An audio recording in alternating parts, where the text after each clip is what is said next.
So rolling in 3, 2. Welcome back to Tiny Bar Chats. I'm Edwin Escobar, my co-host. Mike Moon. And today we have a special guest. Her name is? Gemeem Davis. And what do you do? I am an organizer here in Bridgeport. You're so much more than that. But we'll get into that. So welcome. Thank you for coming. We really appreciate you taking the time to talk to us. Thank you for having me. So before we talk about what you're doing right now, let's start in the beginning where your journey begins. So where does Miss Davis begin? Where does your journey begin? Wow. And you can go back as far as you can. Childhood, formative years, whichever. Tell me your story. Interesting. Well, I was born and raised in Bridgeport, and I say that every time I'm interviewed or talk to anyone. I'm very proud of where I'm from. So I was born and raised in Bridgeport. My family, though, came from the South during the Great Migration in the 50s. You know, my grandmother left North Carolina, came up here, and, you know, that's how we got here. But I was born and raised in Bridgeport, went to Bridgeport Public Schools, left the city a long time ago, you know, after high school, because that's what you did at that time. Mm-hmm. You know, there didn't seem to be a lot of opportunity. And then honestly, I always say, you know, I was starting to have a midlife crisis. You know, I was living in New York City. It was a really busy place, and I had lived there for quite a while. I just felt a calling to come back home. And in coming back home, I wanted to make a difference in my community with the people who raised me. I wanted to be in a place where people knew my name, you know? Yeah. So in 2016, I moved back home. 2016 was a good year. Who would know how much we needed you, right? Right. Where does the passion or the feeling of being, because this is public service to me, what you do, right? Organizing, you know, helping people understand not only the voting process, which I know we should know from school, but, you know, there's so much confusion around that. And just, you know, getting people to participate in democracy, right? Yeah. Where does that drive come from, or where did it begin?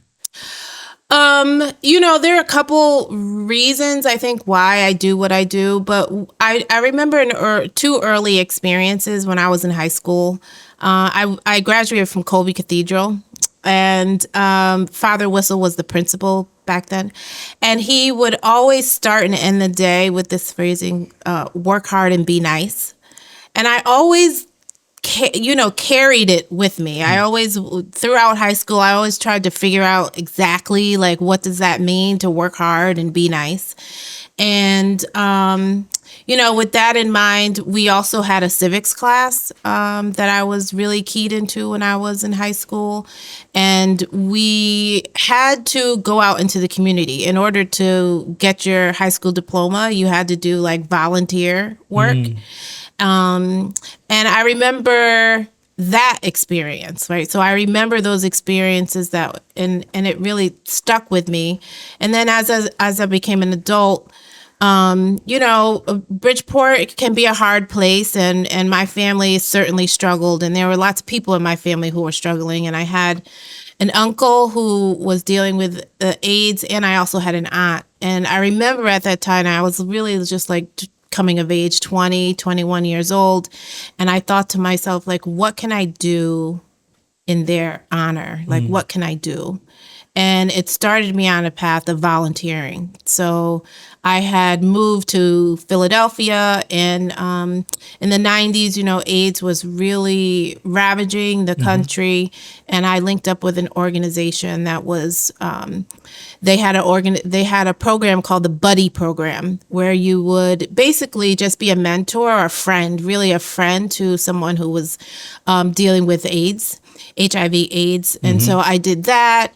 And it was an experience that taught me that I could be of service to someone, and I didn't need to expect anything back, and I could make a difference, right? And it was just like going and talking and having conversation and trying to make people feel good and normal, and like that they weren't alone. Right. And I was really attracted to that. I was really attracted, you know, to that and wanting to be of service. And I thought about, okay, that's what being nice is, right? Being Right. nice is not just about like, oh, like being polite, but being nice is to really put yourself in somebody else's shoes and to offer yourself and your time and your energy. Yeah. So that's really how it started. Wow. So be kind is really what that is be kind to others, put yourself in their shoes, and sometimes advocate for them, right? Which is part of,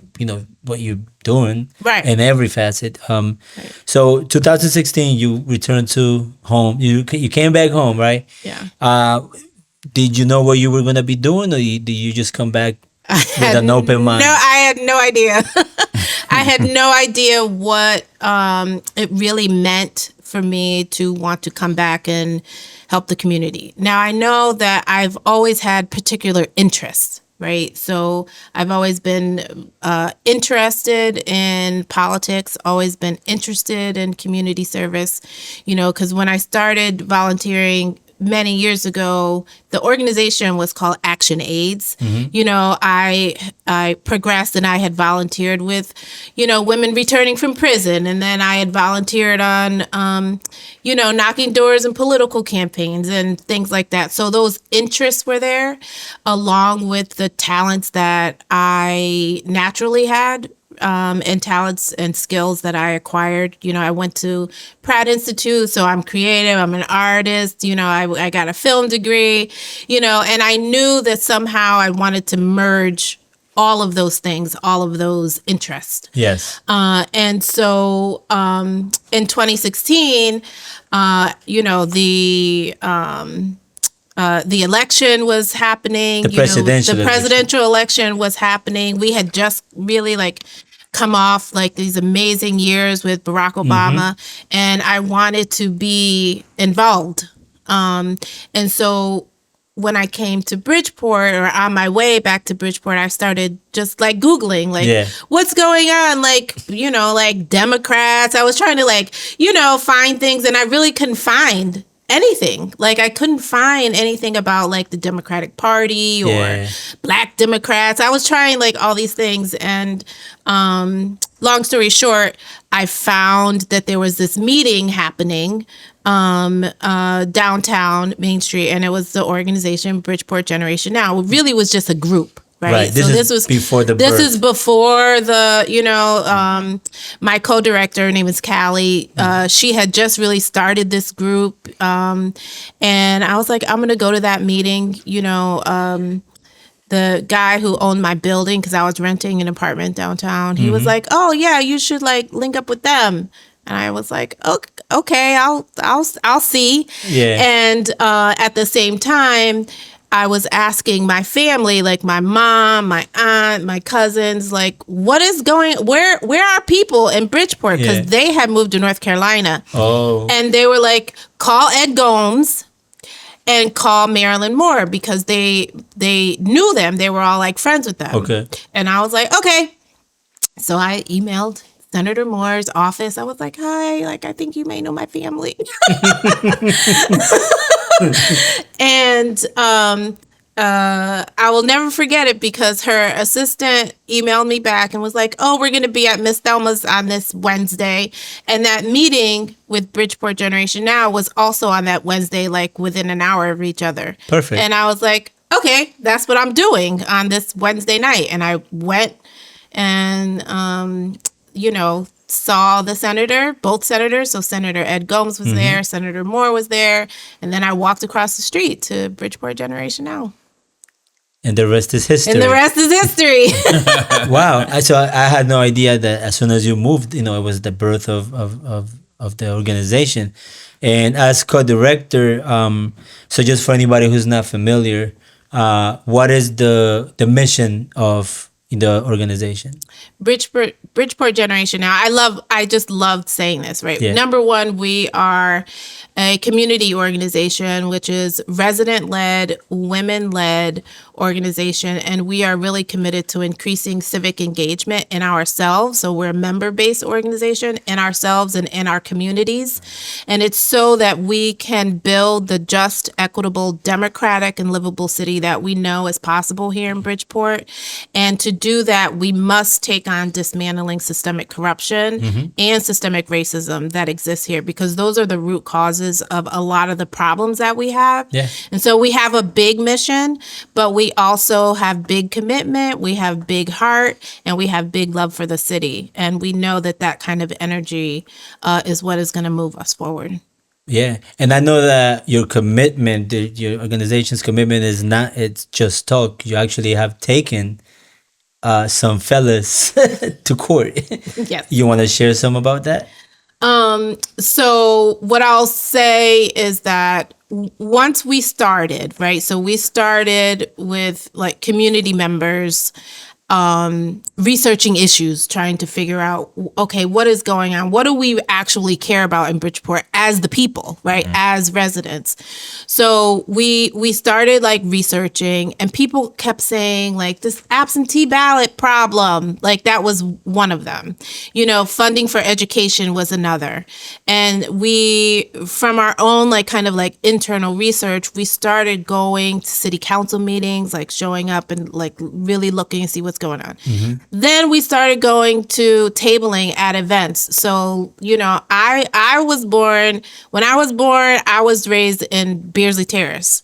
Right now they call it Trumbull Gardens, but it was the terrace right here in the north end when I was a kid. Gotcha. And so there was like a Beardsley Terrace reunion happening. I was like, well, we're gonna go to the reunion. And then there was like Downtown Thursday. We're gonna go to Downtown Thursday. And we started asking people just to write down on a little postcard like what issues that you care about. Elections kept coming up. Education kept coming up. Corruption kept coming up. And we're like, okay, now we know. So, you know, we're 3 years in, right? So we keep hearing the same things over and over again. And we said, as an organization, like a nonprofit organization, you're very limited in the political speech that you can do.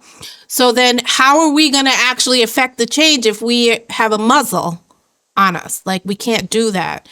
So we ended up creating a second organization. It's an affiliate organization called Bridgeport Generation Now Votes. Okay. And that is a C4 organization, and it allows us to take the issues that we care about and then have some political say, right? So to do some political speech. Gotcha. So all that said, through the C4, through Bridgeport Generation Now Votes, we actually took the Ganem campaign in 2019 to court around the absentee ballot abuse issue, and specifically what was going on in 2019 when he ran against Senator Marilyn Moore. Yeah. And full disclosure, at the time, because like now we're really like in it, right? We're really, really in it. And Senator Moore had asked me to be her campaign manager, like midway through her campaign.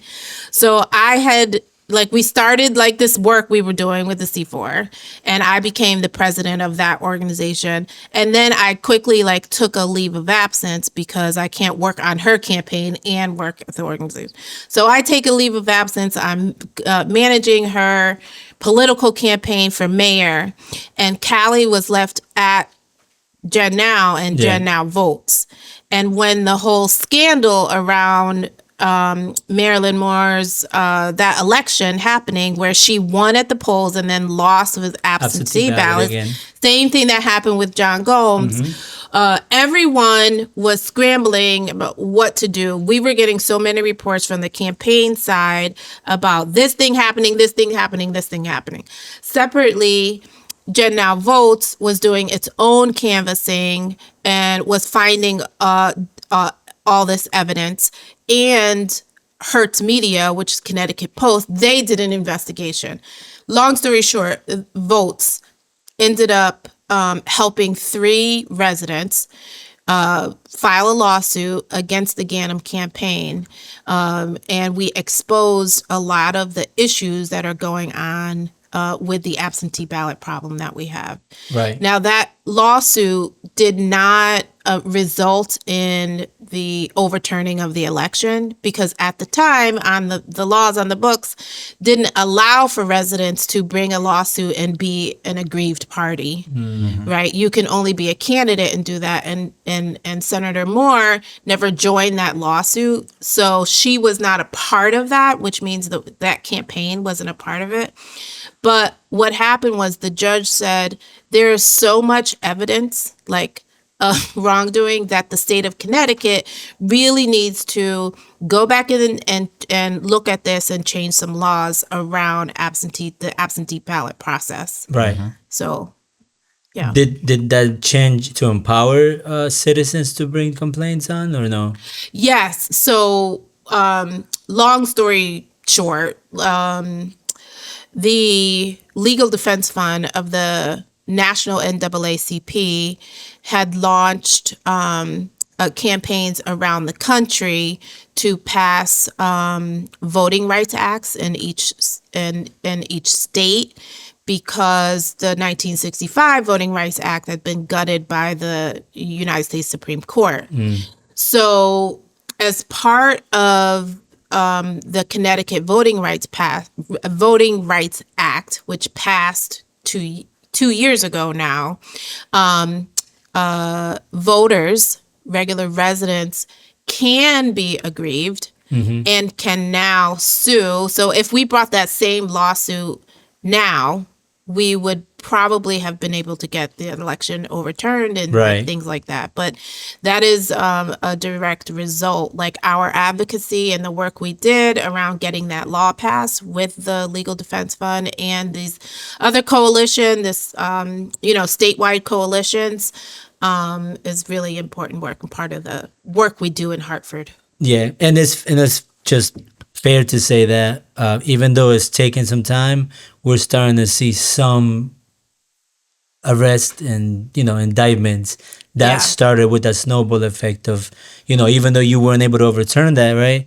You had the state going, there's something going on here, and those investigations have, not as much as we would want to hear, but things are at least happening. Yes. And that has to do with you guys coming in and saying there's something funky going on around here. Yes. So And that's you had to make sure we say that, because we see it in the news and some people don't even know how. They think the state just felt like investigating, and I think it took people. Yeah, Voters. and so the arrests that were made around the 2019 come directly out of complaints that we filed in 2019, that from the evidence that we found on the ground. Right. And so, there's a lot that is happening now that is a direct result of the work that we did in 2019 and the work that we continue to do. Because we do have to be brave watchdogs of our democracy, right? And we know that our democracy in Bridgeport is broken, right? So Yes. for years and years and years, everyone is talking about the things that are wrong, talking about patronage, talking about elections being stolen. But if we don't do anything, nothing is going to change. And our organization and our members who support us, and regular residents who come up to us all the time and tell us, like, keep going, they're like the wind beneath our wings, I guess. Yeah. Because we are going to fix our democracy in Bridgeport. I tell people all the time, you go around the state or you go and people are like, oh, Bridgeport. And I'm like, no. Don't feel bad for us. Like, don't feel bad for us, because we are the people we've been looking for. We're the residents. We are the people who love the city. Like, my love goes long and deep. My mother grew up here. My father grew up here. My grandmother came of age, here and everything.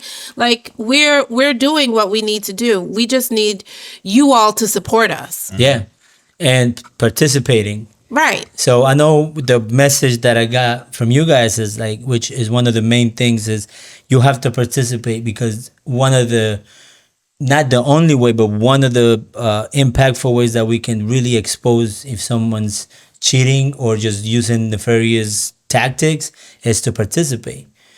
Because right now, the percentage of the people showing up at the polls is not okay. Right. I voted. I mean, this is I'm kind of mirroring what a few people already said. I vote at a school, and I keep seeing parents dropping kids off and leaving. Your kid's going to a school, a public school.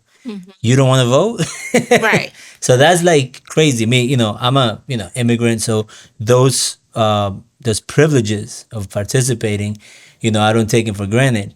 But I know, people need to hear a little more about how the participation still matters. The old tired narrative that voting doesn't matter and how much it keeps getting regurgitated by people that look like you. Right. It's not even outsiders. Because when Right. I grew up, it was us. Like, oh, we're poor. Our vote don't matter. It's like, okay, and then you grow up and they're like, no, if it didn't matter, there wouldn't be so much effort to cut off who can and can't vote, right? You are so right. You are so Like right. they would let your dog vote if it didn't matter. Right. You're With a so poll. right. You're so right. And unfortunately, there's like a lack of education around our own history. Right. So there's an African proverb. It's called Sankofa, and it's basically like you have to look back in order to move forward. Like you have like there's no moving forward without knowing your history. Yes. And particularly in Connecticut, a lot of people take for granted, on the state level that we are a quote blue state, but we're actually a purple state, right? And also Connecticut has some of the strictest voting laws in the country outside of the South. Really? Yes. And so we have to stay engaged and we have to change those laws so that more people have access to voting, right? One of the reasons why we have such a problem with absentee ballots here is because the laws have been so restricted, right? That only certain people can use an absentee ballot in the state of Connecticut, where in 37 other states, anyone can use one for any reason, right? So we are in the minority. Right now, we have seen record turnout in early voting because this is the first time we've ever Yes. had early voting in a presidential election in Connecticut. But we had to fight for years and years and years to get early voting in Connecticut because a lot of our laws are enshrined in our state constitution. And in order for our state constitution to be changed, there has to be like votes in the legislature and then, a referendum question, which is on the ballot. So, Right. like I don't want to get into the weeds because it gets, you just Yeah. go down and down. I don't want to bore people to death with like the technical things around, like what's going on. But like our votes most definitely matter. Like you said, people wouldn't be fighting so hard to keep us from voting. Yeah. And we have the power to change it. Yeah. Like we have the power to change it. Right now, the United States, we are a democracy. That is government of the people, by the people, for the people. And there are forces out there who don't want us to have a democracy, right? We see campaigns. I'm speaking for myself. I'm not speaking for any organization right now.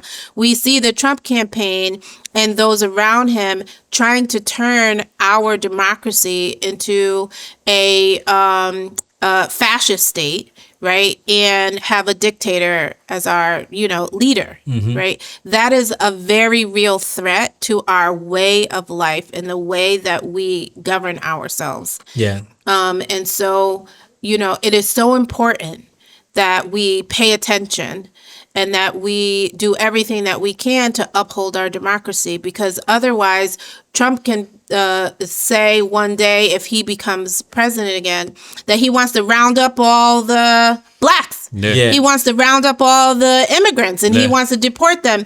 And the Supreme Court just said, oh, he could do it if it's within like his presidential duties. Yeah. For me, that's what made it. I mean, not that it wasn't real, but if you want to have a real, argument about how big of a threat it is, in my opinion, it's once you start placing certain people in the Supreme Court, because that's really the where you can gut everything, right? Because that's the Supreme Court. It's not a session on Capitol Hill. It's not a president trying to get an executive order through.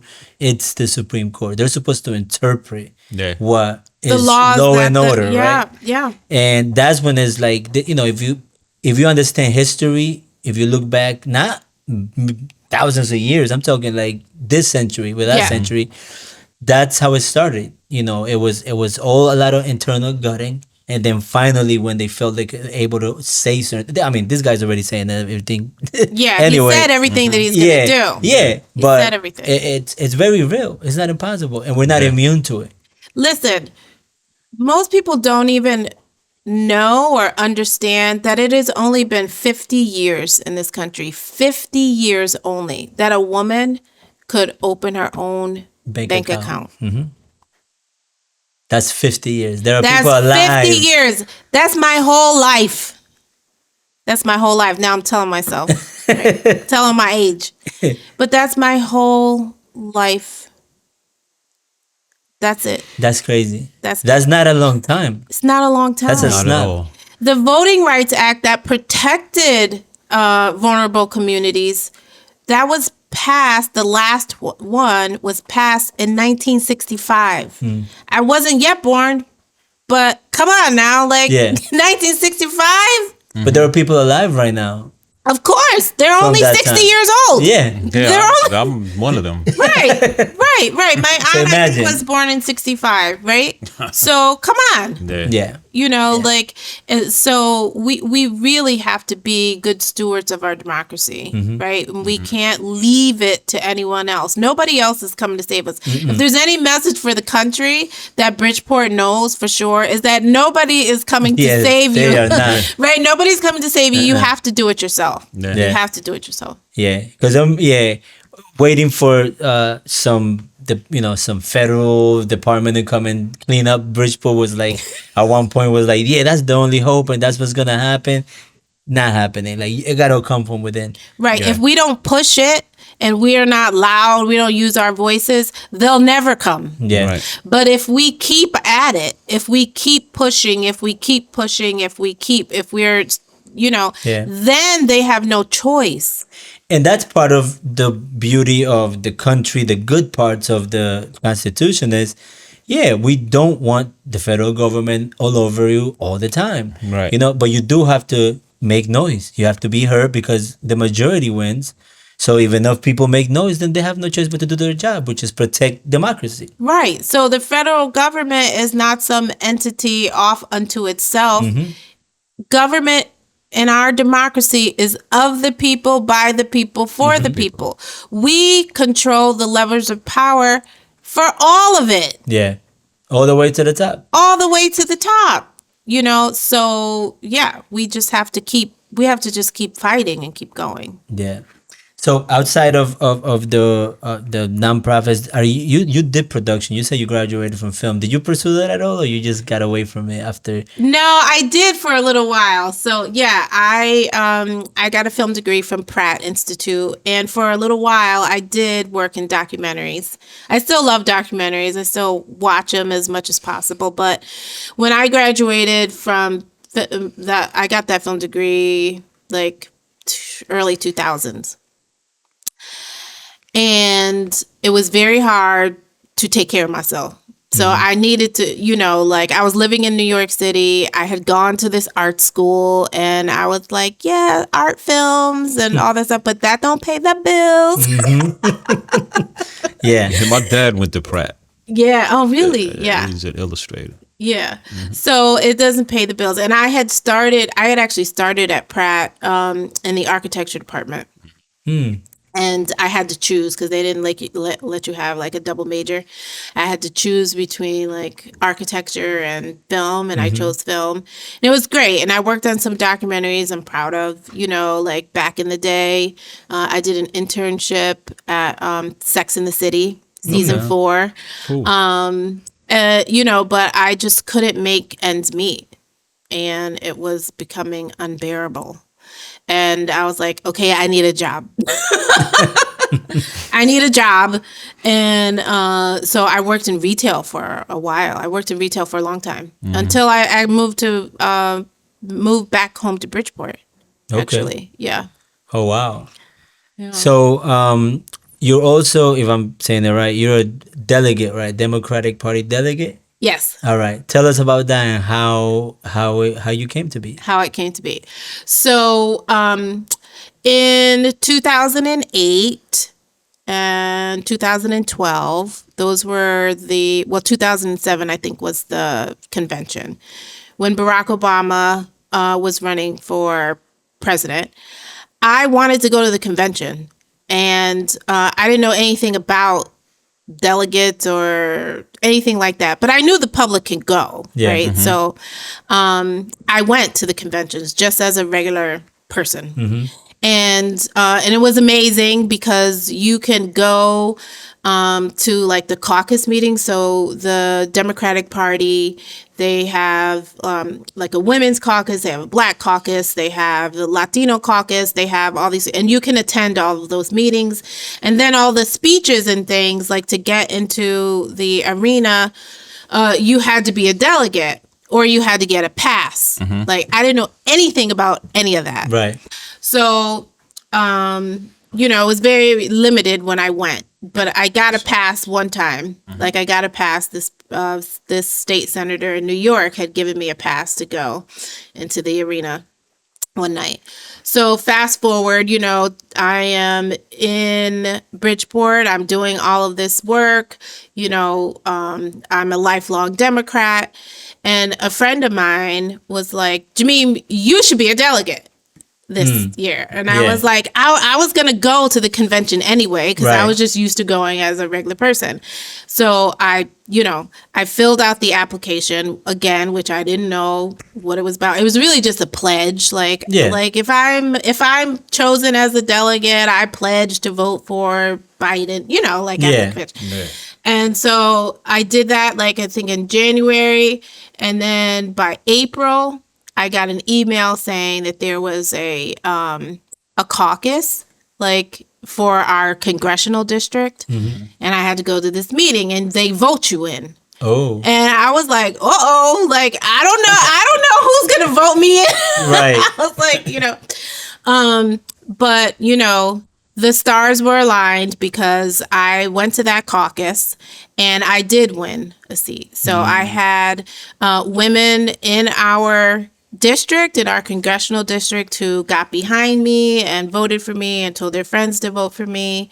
And I became a delegate. Of course, there's backstory because our illustrious mayor and our Democratic Town Committee person, they did not want me as a delegate, but that's neither here nor there. Because you're now. Because, but so I became a delegate. And when you become a delegate, I was a delegate for Joe Biden. And then all that stuff happened, and we switched candidates. Yes. And you got to vote for those things, right? So it was a very interesting time because everybody and their mother is calling you, and I was like, oh my God, like I thought it was gonna be one thing, like we're gonna go to the convention, we're all gonna vote for Biden, it's gonna be fine, and then it was like, I don't know if I could swear on here, but like all hell broke loose. All hell broke loose. And, a lot of delegates, we really did fight for Kamala Harris to be our candidate. Right. Yeah. And so that was different. It was a very different experience. And then you go to the convention. And, I always say, people should go to the convention at least once in their lifetime to see exactly how, like, the sausage is made in this country, because how we get a candidate is fascinating with all the states and everybody,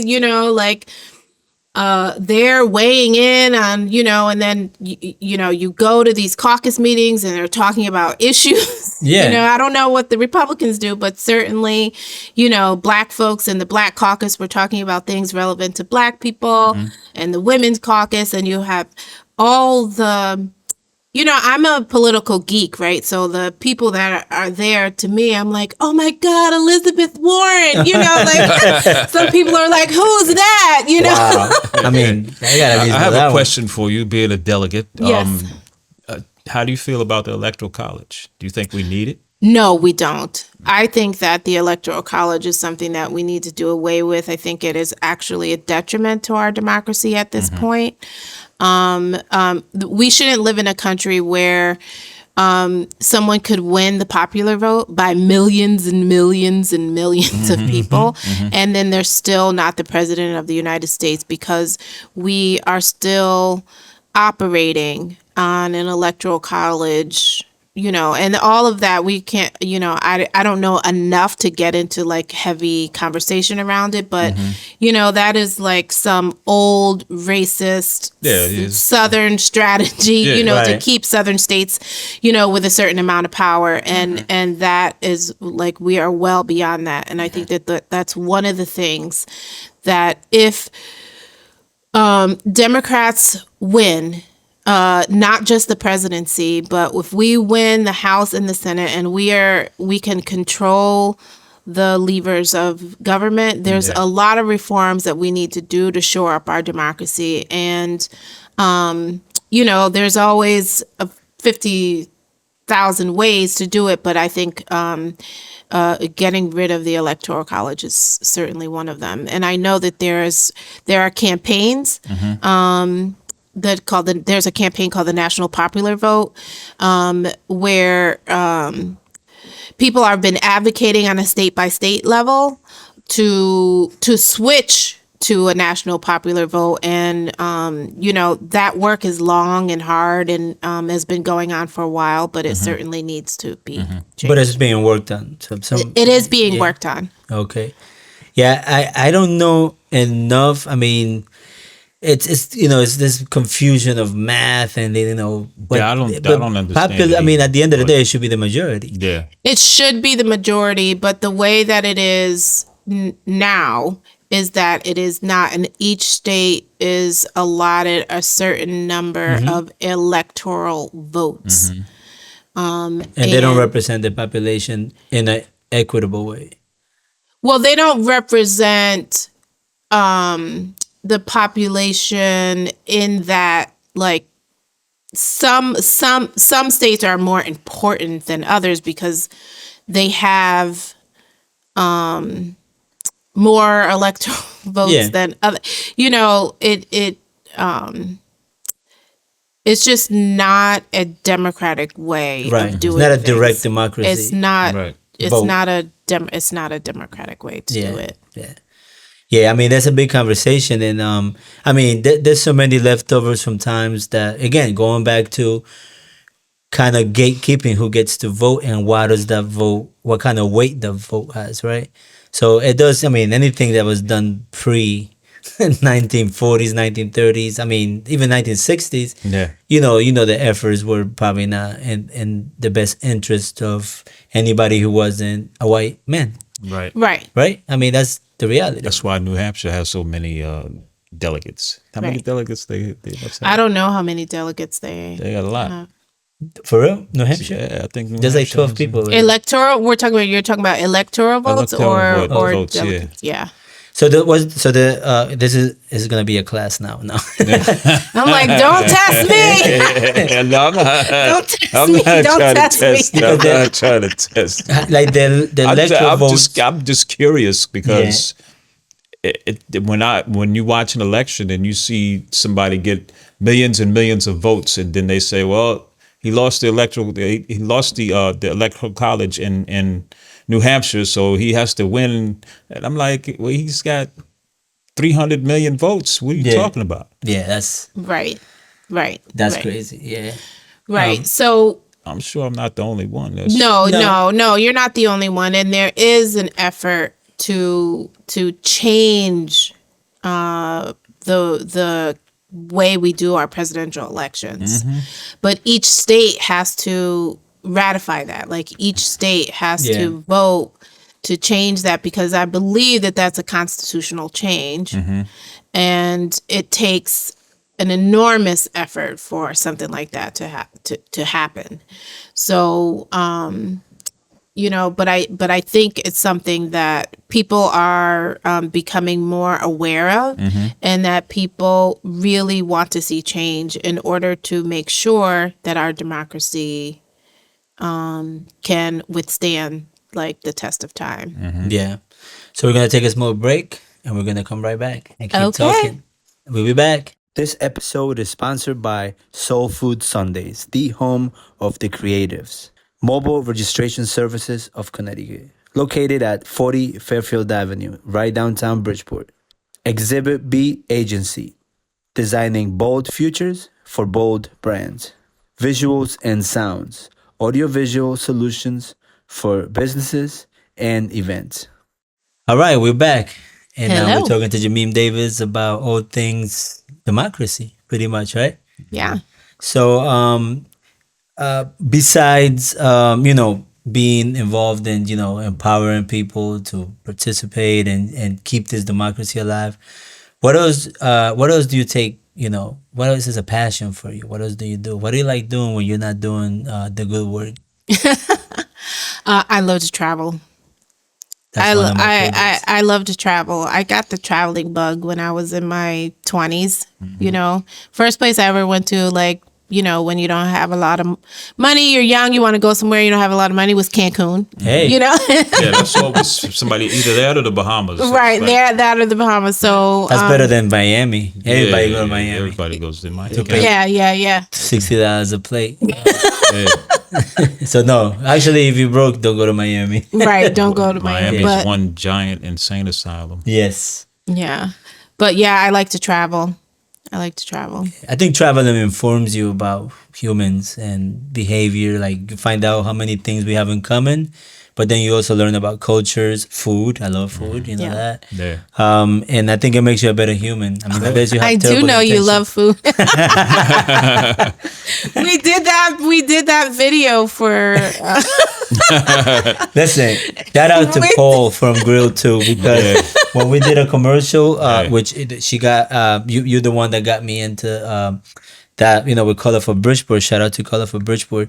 We did 10. What was it, like 10? 10 restaurants or something, businesses. Let me tell you, some they didn't they gave us a plate or two. Paul gave us They gave y'all the spread, right? a taste, like a king's taste. Yeah. Like, it was amazing. It was Yeah, amazing. yeah. People- Had we some were everything eating. on there. I Yeah, know we you like ate. that. We ate. Those were 2 days of good eating. We were like, we're gonna review restaurants. Oh yeah. Yeah. You was So- like oxtail man. Listen, he made everything. He gave us a taste of everything. It was amazing. Yeah.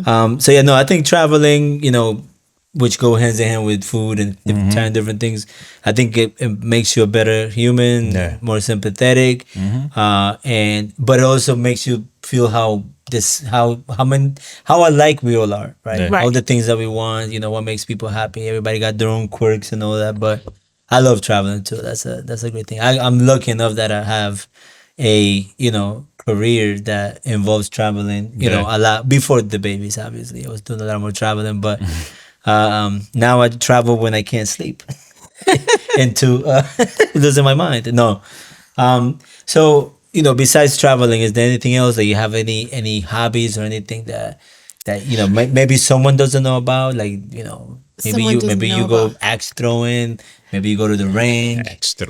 I don't go to the range. I don't want anything to do with guns. I have never gone axe throwing, although I think I might want to. Okay. I love my house.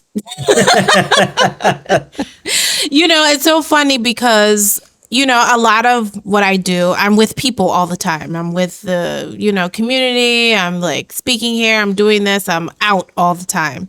But I think in my heart of hearts, I'm a homebody.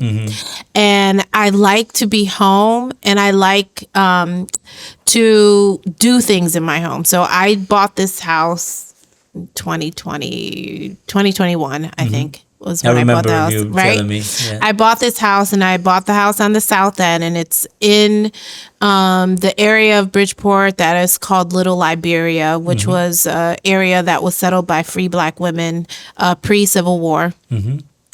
And there's a cottage community, so there are cottages on that land that was built during like P.T. Barnum years, and they Yeah. were really for workers, like they were home for workers. But those cottages built in like 1880, 1883 are still there, and I happen to own one. Nice. And that land, Little Liberia, it was actually it was a free Black community, but it was Black and Indigenous people on the land. Long story short, I buy the house. It's built in 1883, so there's a lot to like do in the house. But I don't have a lot of money. You're not gonna make a lot of money being a community organizer. That's the compromise there. Right? You're not gonna make a lot of money being a community organizer. But I when I originally went to Pratt Institute and got a film degree, I got into the architecture program because I was extremely interested in interior design. And so you put me in a house where it's mine and I have free reign to like You can do do whatever that's you want. perfect. whatever I want. Yeah. So I've basically like painted the whole house myself. Right. And I'm not going to I don't like hire people to do like, I'm like DIY. I can do You keep doing it. You said it's a cottage. It's an old Victorian. Okay. It's an old but small Small Victorian. Victorian. Small That's Victorian. probably kind of cute, I think. It is really cute. It's really cute, and I love it. And I have a great backyard, but I have, not only do I love my house, but wildlife. They love my house too. Yeah. I've had raccoons in my attic. There was a raccoon on my back porch last night. My neighbor called me and was like, "Gemeem, there's a raccoon sitting on the railing in your backyard." Chilling. Leave 'em I alone. had 2 skunks a couple of weeks ago, like in the yard. Like a Disney movie over there. Yeah, I had a family of gophers like living under my porch. It's Yeah. like all kinds of issues, but but I've painted every room. I'm doing all the things that I can do, really to bring character back into the house. Yeah. Like I'm low key obsessed with making it feel like it should have felt in like 1883. I got Okay. So I like candles, but you got to be careful. Very. I've put like texture on the walls in the bathroom to make it look more rustic. Like I like drapes, like the whole. Yeah. But yeah. like I really love my house. I really love my friends. Yes. Right, my friends and my family. I love to get together. I like to be with my friends, but just kind of like small. Yeah. Small gatherings. Yeah. Small circles. I mean, Small. it's better to have that. I mean, you can have a lot of associates and everything, but having a small circle of trusted people that kind of walk away from your day to day, that's always a nice thing. Yeah. I mean, this is how this podcast kind of started. You come here and hit the mini bar, the tiny bar chats we were having. That's what Right. this became. Right. But it's always good. It's always good. Right. And I also, what people don't really know about me, I talk to my mom all the time. Like my mom, when people are like, "Oh, my mom's my best friend." My mom is really my best friend. I'm like, I'm a 55-year-old woman, and I call my mother like 2 or 3 times a Yeah. day. Hey, listen, that's great.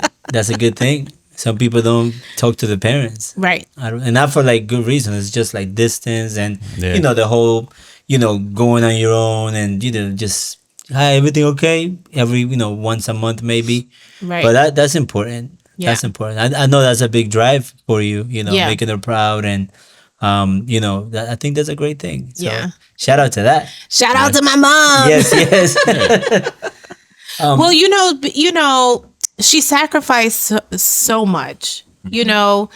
My mom did not have a lot. Like I said, we were living in the projects, and she did everything that she could do in her power to make sure that her kids had a good, decent education and that we got out of the projects. Like, I always say the the best thing she ever did was move from Beardsley Terrace to the Hollow. Like, people don't think about it that, like the Hollow, but I'm like, that's what I was getting. but she moved from the Terrace to Chestnut Street, and in the 70s, right, or in the early 80s, Chestnut Street was absolutely gorgeous. Right. It was a new development over there. There were courtyards or places for kids to play. There were lots of kids in the neighborhood.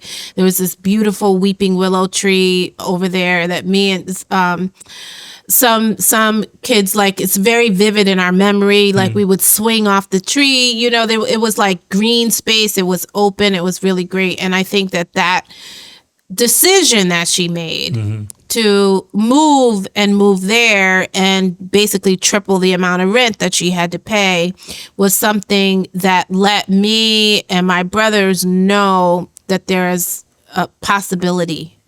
Like, and so, I always say, like, we thrive because of that.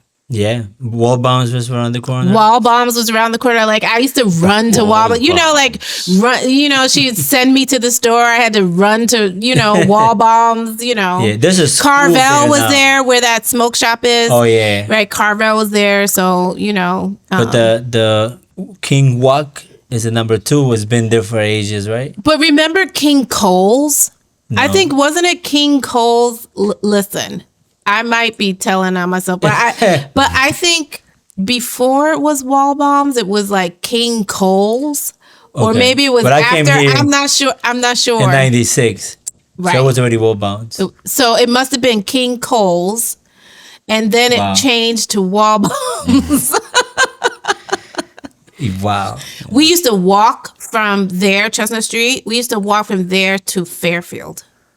Because there used to be a Caldors up there, like Caldors. Caldor. Like, we used to walk. So all the way to North Avenue, all the way We used to walk Caldor. all the way up. Yeah. And that's up to North actually, Avenue. that's people don't do that anymore. They don't walk that far. Right. But I mean, we Every use time I bikes. drive by, I'm like, Yeah. people don't walk.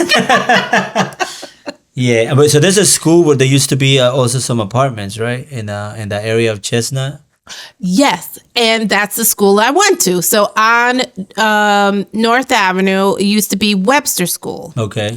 And now they're apartments, they're condos, whatever. wow. But Webster School is right across from, it used to be called the Red Rooster. And now it's Now it's a restaurant, that but was it on got fire not too long burned. ago. Yeah, but yeah, Red Rooster. I remember. it was Red Rooster was there, and we used to go in and spend our little change that we weren't supposed to spend. But Red Rooster was there, and Webster School was across the street.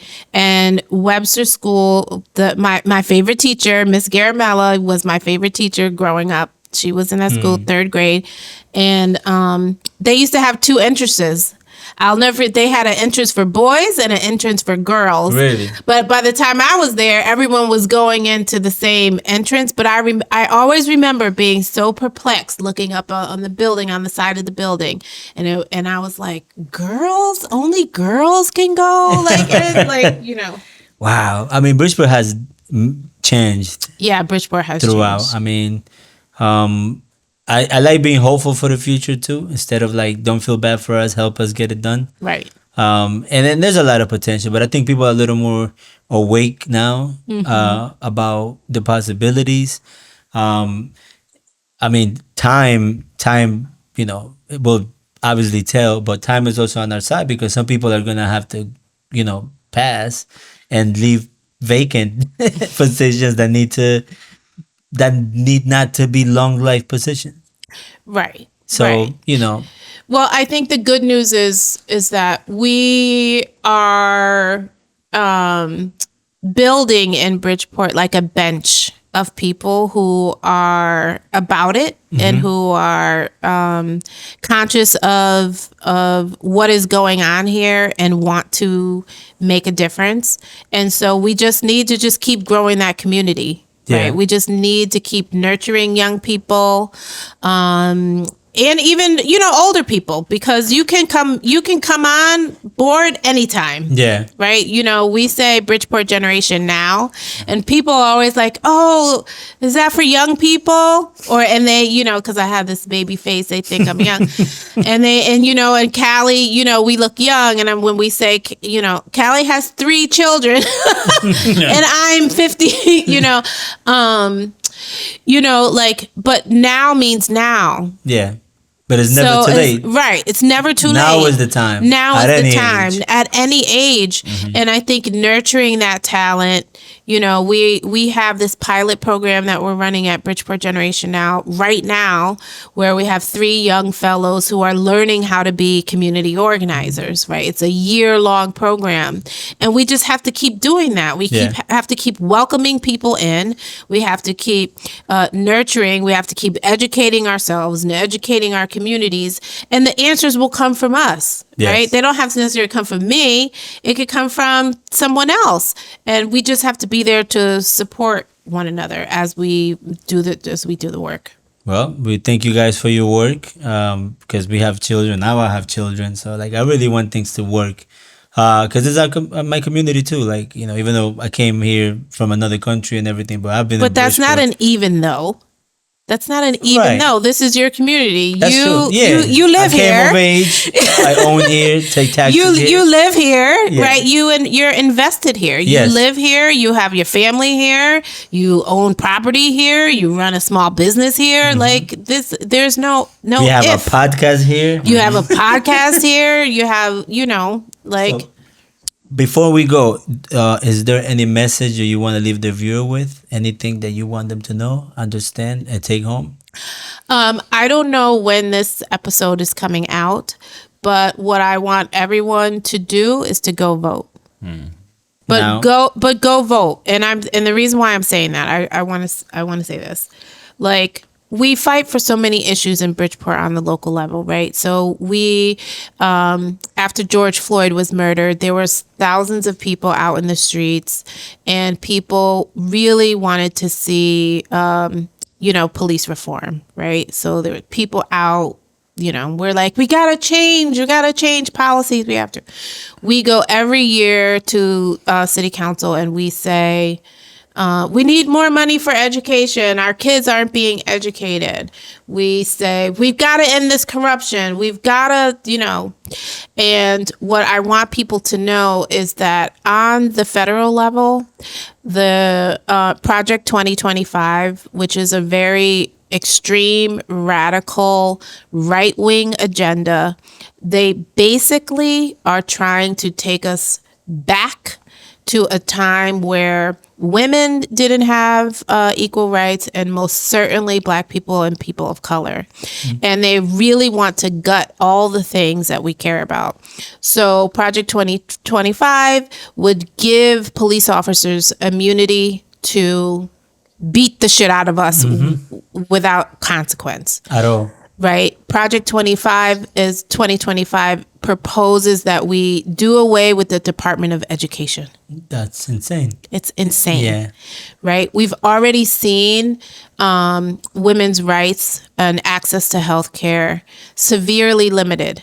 How in the world did I have more rights and more autonomy over my body than my niece does, and she's 23 years old? Right? They are proposing that we do away with Social Security, which is something that is not just a benefit, but we pay into and we earn. Yeah. We earn. So if there is anything that you can do right now to stop that agenda, you must do it, and the way to do it is to vote, and to vote in large numbers. Yep. Landslide. To avoid confusion, to avoid any discrepancy or any empowering. So I completely agree. It gotta be a landslide. So if this comes out before the election, vote for the presidential election. If this comes out after the election, vote in your next municipal elections. Everything. Vote every time. Yes. Yeah. Because Just- otherwise, we wouldn't really have so many of these problems. People get voted in, and then they get to the top, and then when they're on top, we complain about it, but you don't participate from the ground. Vote and then hold those people accountable. That's right. That's the That's message. it. Vote for the person who is closest to you in issues. They're not going to be perfect, Of course right? not. Nobody's going to be perfect. You're not going to agree with people on every single thing. But if you vote because you share the same values, you value your democracy, you value your freedom, you value your independence, you value your dollar, right? Like, then you choose the candidate who is closest to you in those things and you vote for them.